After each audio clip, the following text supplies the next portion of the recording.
Je ne veux pas, vous voyez, les autres compatriotes parlent. Vous suivez beaucoup partout. Mais quand vous venez ici, vous ne suivez pas ce que vous suivez partout. Donc, on se complète. Je ne pourrais pas traiter les matières qu'ils traitent. Peut-être qu'ils ne traitent pas aussi les matières que moi je traite. Nous traitons chacun ce qui est nécessaire pour que, dans l'ensemble, que nous puissions atteindre l'objectif. Ici, je ne pars pas dans les exagérations. Je reste modeste. Je vous dis, pour l'amour de Dieu, en tant que Congolais, changeons. Je répète ceci, j'ai dit, si nous aimons le Congo que nous avons tant chéri, il faut que nous puissions changer. En matière de corruption, de détournement, les antivaleurs, il faut vraiment que nous puissions changer. Parce que les Américains arrivent. Boulos a annoncé que le gouvernement américain, l'administration Trump, a décidé d'accompagner la RDC dans l'implémentation de ce deal. Donald Trump a annoncé sur plusieurs chaînes que le deal avec la RDC est déjà terminé. Il a remis l'invitation du président congolais qui viendra à la Maison-Blanche pour signer ce deal-là avec lui. Les Américains sont en train d'arriver. Mes frères, ne frustrons pas ces gens. Partout où ils sont passés, c'est des gens qui ont aidé beaucoup d'autres pays à se développer. Ils amènent des capitaux. Ce qui est bon avec les capitaux américains, ces entreprises-là qui viendront ne vont pas venir commencer à faire ce que les Chinois font. Ils vont respecter la loi du pays et la loi de leur pays, parce que ce sont des entreprises de droit américain. S'ils font la corruption, s'ils font des corruptions chez nous, ils seront radiés aux États-Unis. Ils vont perdre leur société aux États-Unis. Donc, ils ne pourront pas faire ce que les pays du tiers-monde font. Ils ne vont pas faire ce que les Chinois font ou ce que les Français font. Les Français, c'est les autres.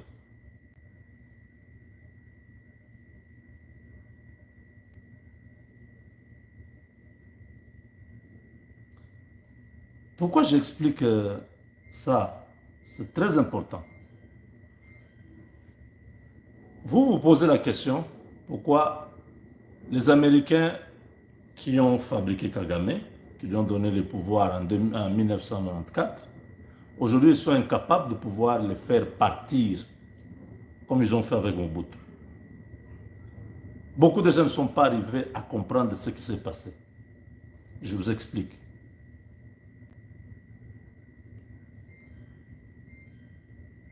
Tout ce temps ici, que ce soit Clinton, Bush fils, Obama, Trump 1, Biden, tous ces 5 présidents n'ont pas changé. Ils ont continué à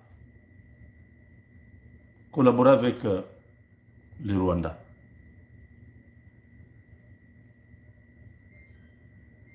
Quand Trump prend le pouvoir pour la deuxième fois, une équipe restreinte était à Washington.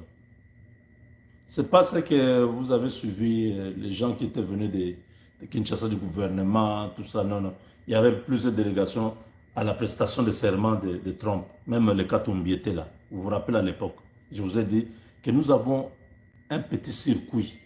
Nous avons des gens qui sont là, qui y ont déjà garanti à Trump que nous puissions avoir ce partenariat réalisé.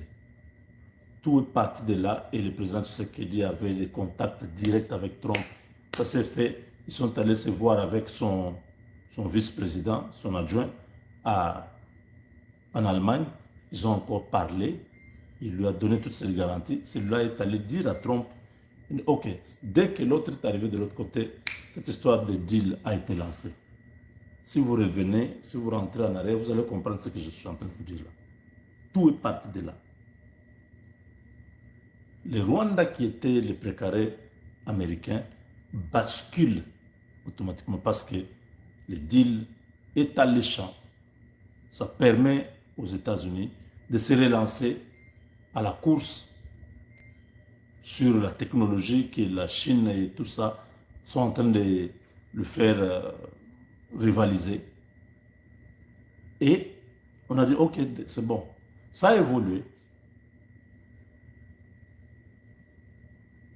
L'option était, qu'est-ce qu'on fait avec la guerre là? Les décisions ont été prises. C'est à ce niveau-là que le Qatar, qui a 80% des actifs économiques au Rwanda. Le Rwanda n'a rien, c'est un pays broke, comme on dit en anglais.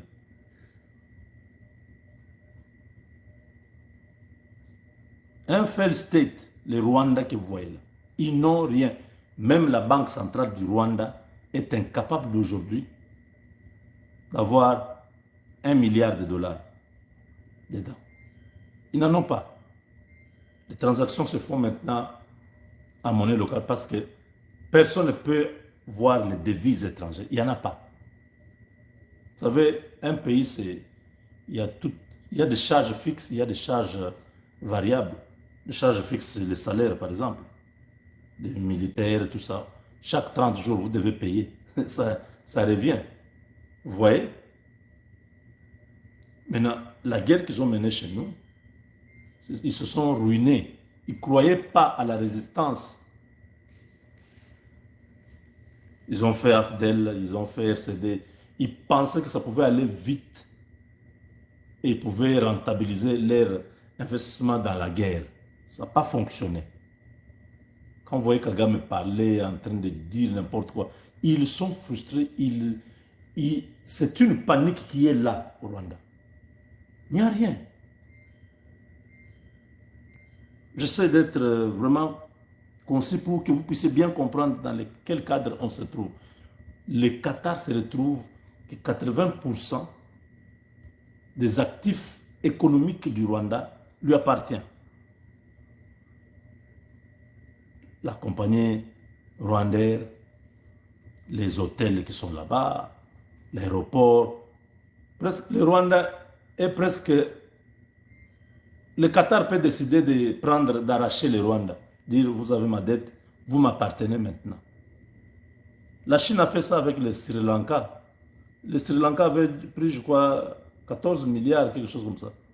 Comme c'est un pays tellement corrompu, le président et ses gares à la présidence, ils ont bouffé tout l'argent là. Le Sri Lanka n'a pas eu les ports en eau profonde, ils n'ont pas eu les aéroports, ils n'ont pas eu des autoroutes, tout ça. L'argent dilapidé.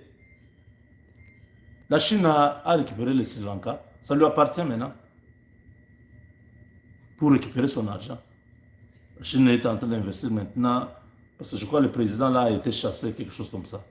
Ils sont en train d'investir pour qu'ils voient comment ils peuvent rentabiliser et récupérer leur argent. La Zambie est dans le même cas que le Rwanda. Une grande partie de l'économie zambienne, c'est entre les mains des Chinois. Au point que même un des responsables de la police en Zambie, c'est un Chinois.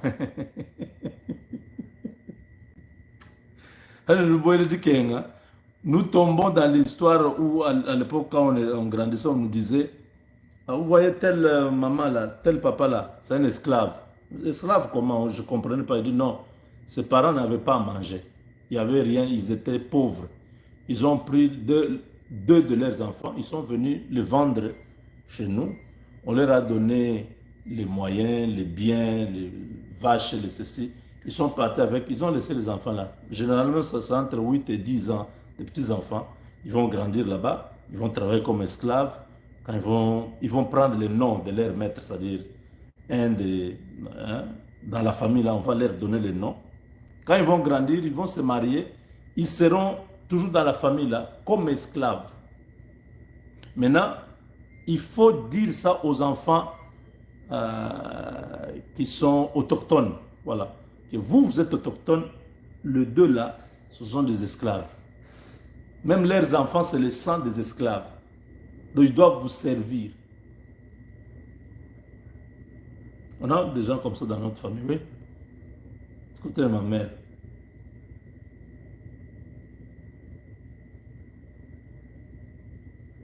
Donc les Chinois là, ils arrachent les pays aux gens.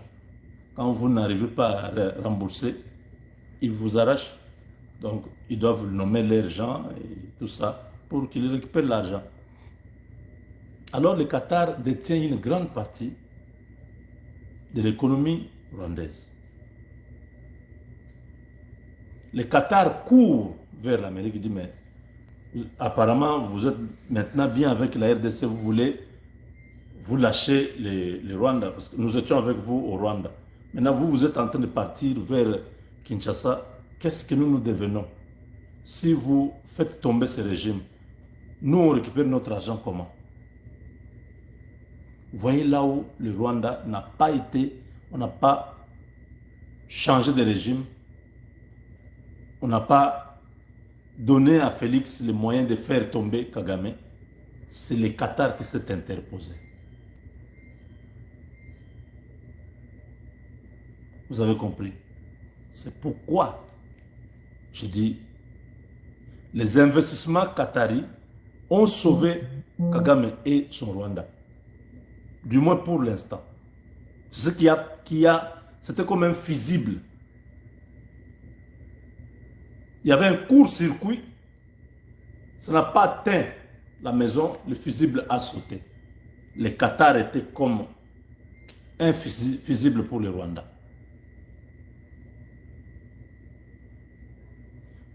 De cela, c'est pourquoi je tire cette leçon pour dire à tous les Congolais, changeons, s'il vous plaît, changeons, ayons conscience de notre pays. Nous tous ici, nous sommes comme vous.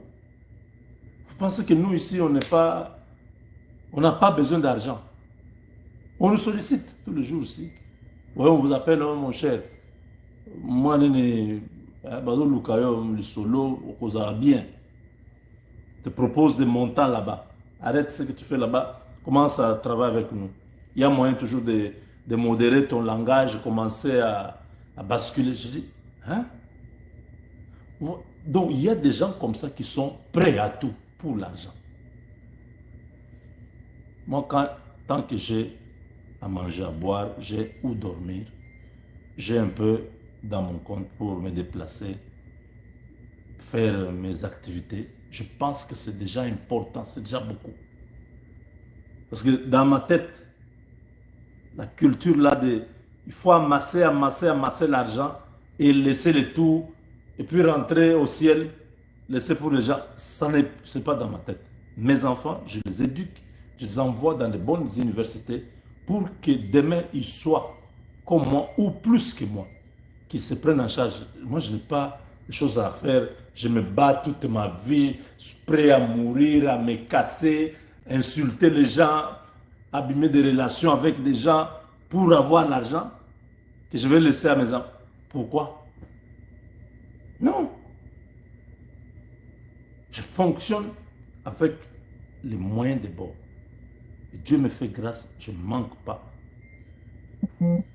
J'ai toujours ce que j'ai besoin pour continuer à vivre. Et les enfants auront leur moment où ils vont vivre. Ils sont bien, ils vivent bien, ils vont à l'école normale. Vous voyez? Donc si au Congo, nous pouvons atteindre ce niveau-là, je ne parle pas surtout du petit peuple. Je parle de l'élite congolaise. Vous nous faites très mal quand vous ne voulez pas changer votre comportement. Vous voyez comment Kai Kwamba fonctionnait? Si c'était sur base de l'argent, Kai Kwamba peut-être pourrait faire dérailler tout le travail de la diplomatie. Parce qu'on l'a sollicité, on lui a proposé des sommes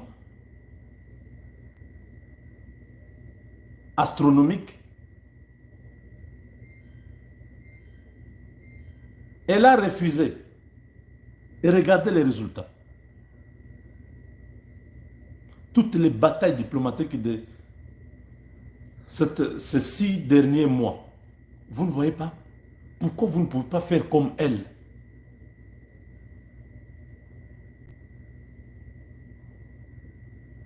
Les Américains viennent investir chez nous. Si nous nous comportons mal, nous perdons ces gens-là. Nous perdons le soutien, l'appui et tout. Le régime change aux États-Unis. Là-bas, on change aussi le régime au Congo. Kagame, sauvé par les investissements qataris.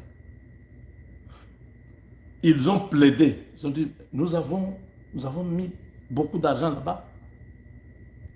Comme le Qatar et les États-Unis, ce sont les grands partenaires. Le Qatar est grand partenaire de Boeing, si vous ne le savez pas.